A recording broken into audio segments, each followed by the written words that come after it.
Assalamualaikum dan selamat pagi saya ucapkan. Nama saya Ashira binti Mutalib. Saya berumur 26 tahun dan saya merupakan konselor kamu pada sesi ini dan sesi yang seterusnya. Dan kira eloknya kamu memperkenalkan diri kamu terlebih dahulu. Nama saya Siti Saleha. Saya berumur 25 tahun dan saya sudah berkahwin dan saya ada satu orang anak perempuan yang berumur 5 tahun. Ya. Nampaknya kamu bernama Siti Saleha dan bolehkah saya memanggil Saleha? Boleh?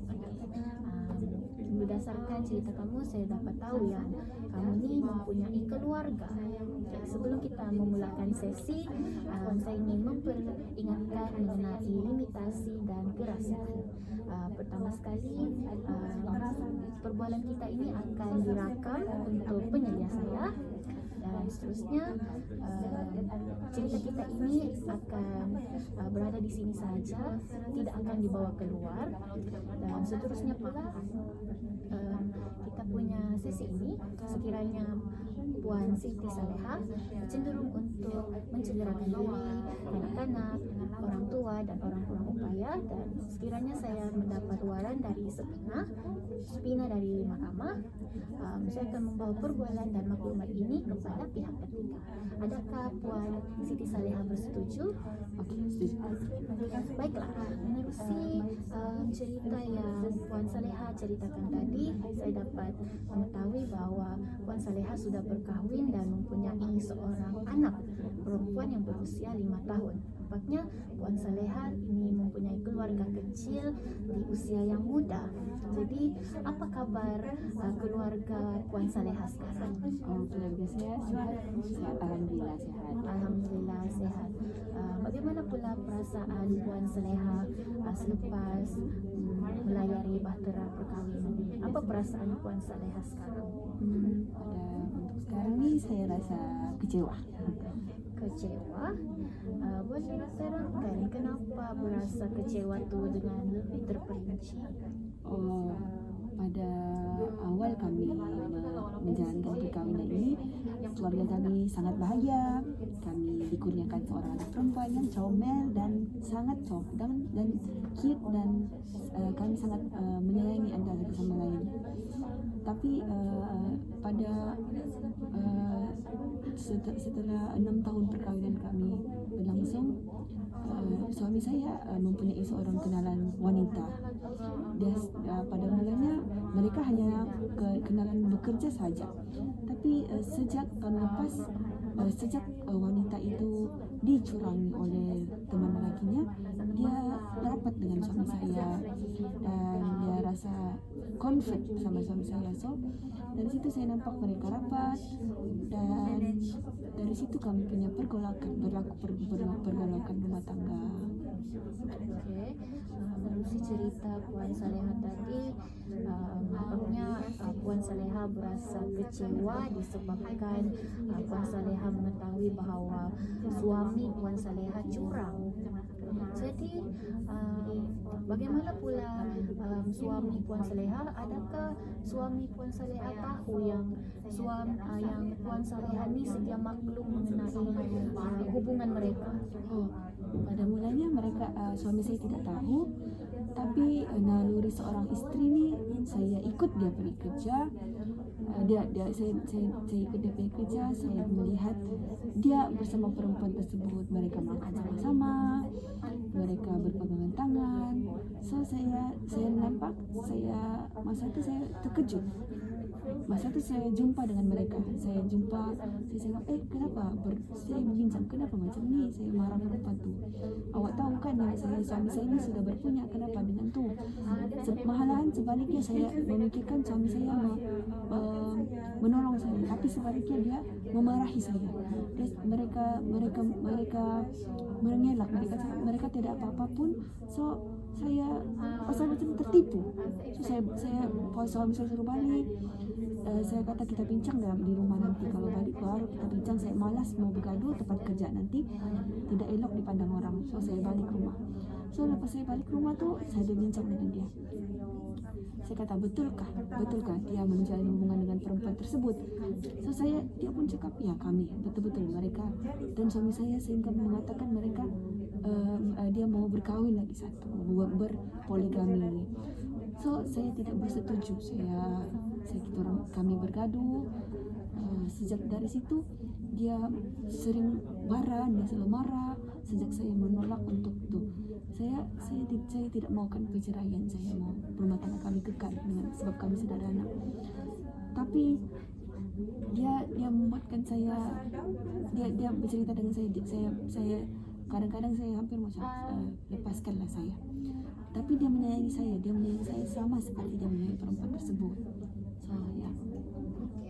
Menerusi cerita Puan Saleha tadi, respon suami Puan Saleha ini, dia sudah sedia maklum yang Puan Saleha ni tahu hubungan mereka, dan saya dapat mengetahui suami Puan Saleha berubah setelah mengenal perempuan tersebut. Dia menjadi baran dan sebagainya, dan suami Puan Saleha juga meminta untuk persetujuan Puan Saleha untuk berkahwin lagi sekali. Namun Puan Saleha tidak bersetuju. Setelah itu suami Puan Saleha juga mengatakan yang suami Puan Saleha masih mencintai Puan Saleha, namun masa yang sama suami Puan Saleha juga ingin berkahwin. Jadi adakah perbincangan itu antara kamu dua, antara suami istri kamu berdua, atau keluarga kalian turut terlibat? Pada mulanya hanya kami dua saja. Tapi namun setelah itu ibu mertua saya mengetahui bahwa suami saya ingin bernikah lagi sekali. So ibu mertua saya bersetuju untuk suami saya nikah lagi untuk kedua. Alasan ibu mertua saya karena suami saya mampu.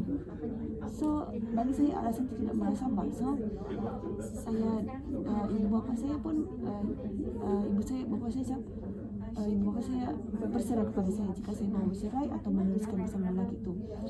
So saya pikir betul-betul, pada masa itu saya buntu. So saya bersetuju dengan perkahwinan mereka. So saya pergi mengikuti perkahwinan mereka dan mereka berkahwin. Dan selepas berkahwin tu suami saya, walaupun dia masih sayang saya, tapi layanan dia tidak sama. Dia barat, dia kadang-kadang hampir memukul saya. Kadang-kadang anak saya tanya juga, kenapa bapa tidak selalu di rumah, kenapa selalu keluar? So anak saya masih kecil. So saya tidak tahu macam mana mau explain dengan anak saya.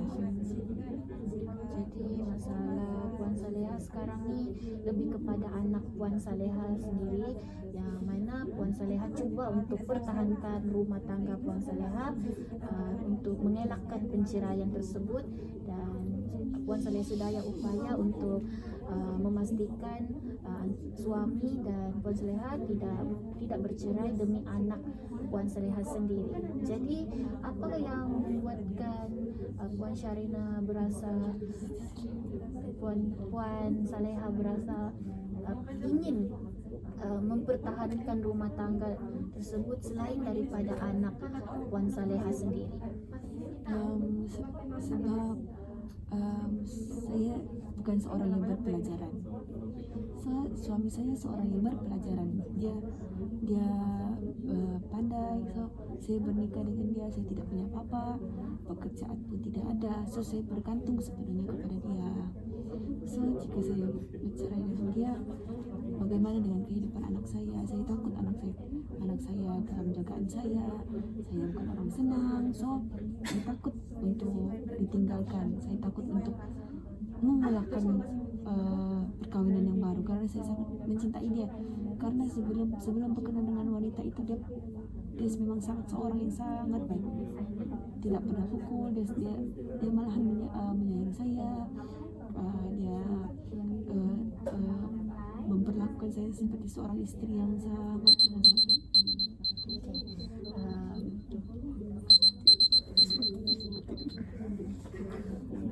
Jadi dapat saya simpulkan bahwa Puan Puan Saleha ni bukan saja mempertahankan rumah tangga Puan Saleha demi keluarga, namun masih ada rasa cinta dalam diri Puan Saleha.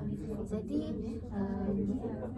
dapat saya rumuskan bahwa dari awal tadi Puan Saleha berasa kecewa, namun Puan Saleha masih mempertahankan rumah tangga Puan Saleha, dan Puan Saleha tersepit dalam situasi tersebut. Memandangkan masa kita sudah habis untuk sesi kali ini, saya akan bawa masalah ini ke sesi yang kedua pada minggu hadapan.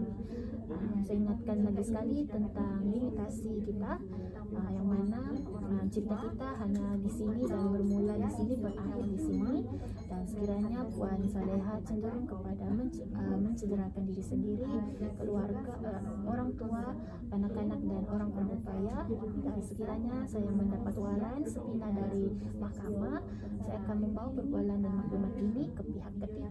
Adakah Puan Saleha bersetuju? Kita tamatkan sesi kita pada hari ini. Sekian, terima kasih. Terima kasih.